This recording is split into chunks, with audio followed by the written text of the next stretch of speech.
Hi అండి, నమస్తే. Welcome to ivy recipes. ఇవాల్టి స్పెషల్ దోశ చేసి చూపించబోతున్నానండి. బయట హోటల్లో తిన్నప్పుడు దోశ పేపర్లా క్రిస్పీగా ఉంటుంది కదా, అలాంటి దోశని ఇంట్లోనే మనం చాలా ఈజీగా వేసుకోవచ్చు. దోశ బ్యాటర్ని రెడీ చేసుకోవడం దగ్గర నుంచి క్రిస్పీ దోశలు వేసుకోవడం వరకు చిన్న చిన్న టిప్స్తో వివరించడం జరిగిందండి. వీడియోని చివరి వరకు చూడండి. ఒక గిన్నెలోకి 1 కప్పు మినప్పప్పును తీసుకున్నాను. మీరు కావాలనుకుంటే పొట్టు లేని పప్పును కూడా వాడుకోవచ్చు. దీంట్లో వాటర్ పోసి నానబెట్టుకోవాలండి. కనీసం 6-7 గంటల పాటైనా సరే ఈ పప్పు నానాలి. అలాగే వేరొక గిన్నెలోకి 2 కప్పుల బియ్యాన్ని తీసుకున్నానండి. ఇక్కడ సన్న బియ్యం కన్నా రేషన్ బియ్యం అయితేనే దోశలు బాగా వస్తాయి. అలాగే 1 టీ స్పూన్ మెంతులు కూడా వేసుకోవాలి.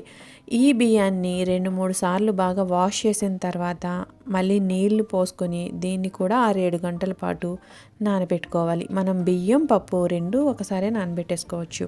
ఇక్కడ చూసినట్టయితే 6 గంటల పాటు నానిన తర్వాత మినప్పప్పుని ఇలా పొట్టు లేకుండా తీసుకున్నాను.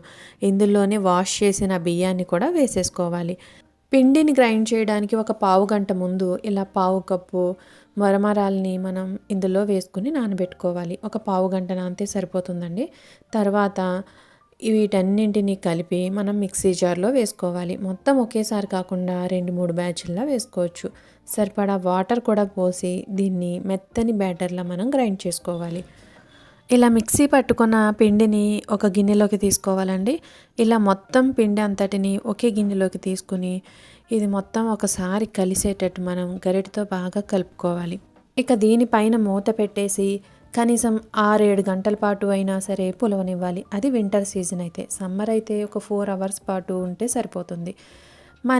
మనం దోశ వేసుకోవడానికి ఎంత పిండి కావాలో అంత పిండిని ఒక గిన్నెలోకి తీసుకుని సరిపడా ఉప్పు యాడ్ చేసుకుని కన్సిస్టెన్సీ అడ్జస్ట్ చేసుకోవడం కోసం సరిపడా వాటర్ కూడా వేసుకుని పిండిని స్మూత్ బ్యాటర్లా ఈ విధంగా కలుపుకోవాలి. ఇక దీన్ని మనం దోశలు వేసుకోవడమేనండి. స్టవ్ మీద తవా పెట్టి వేడెక్కిన తర్వాత దోశలా వేసుకోవాలి. ఈ తవా అనేది మరీ హీట్ అవ్వకూడదండి. కాస్త వేడిగా ఉన్నప్పుడు వేసుకుంటే ఈవెన్గా ఈ పిండి అనేది స్ప్రెడ్ అవుతుంది. దోశ పల్చగా వస్తుంది. ఒకవేళ తవా సరిగ్గా లేక దోశలు రావట్లేదు అనుకుంటే ఫ్యూ డ్రాప్స్ ఆయిల్ వేసి దాన్ని ఆనియన్తో తవా మొత్తం ఈవెన్గా స్ప్రెడ్ చేయండి. దోశలు నీట్గా వస్తాయి. దీనిపై నుండి 1/2 టీ స్పూన్ ఆయిల్ వేసుకోవాలి. దోశ మొత్తం ఈవెన్గా కాలడం కోసం తవాని ఈ విధంగా జరుపుకోవాలండి. అప్పుడే దోశ అంతా ఈవెన్గా కాలుతుంది. పైనుండి ఇలా రెడ్గా వచ్చిందంటే దోశ కాలిపోయినట్టే. ఇలా ఫోల్డ్ చేసుకుని ప్లేట్లోకి తీసుకుని కొబ్బరి చట్నీతో ఈ వేడి వేడి క్రిస్పీ దోశని చక్కగా ఎంజాయ్ చేయొచ్చండి. ఈ దోశను తయారు చేసుకోవడం ఎంత ఈజీనో చూసారు కదా. అలాగే నెక్స్ట్ దోశ వేసేటప్పుడు పెనం పైన కాస్త వాటర్ చల్లి వేసుకుంటే దోశలు అనేవి నీట్గా వస్తాయి. దీన్ని మీరు కొబ్బరి చట్నీ కారపొడి ఎలా తిన్నా సరే చాలా టేస్టీగా ఉంటుందండి.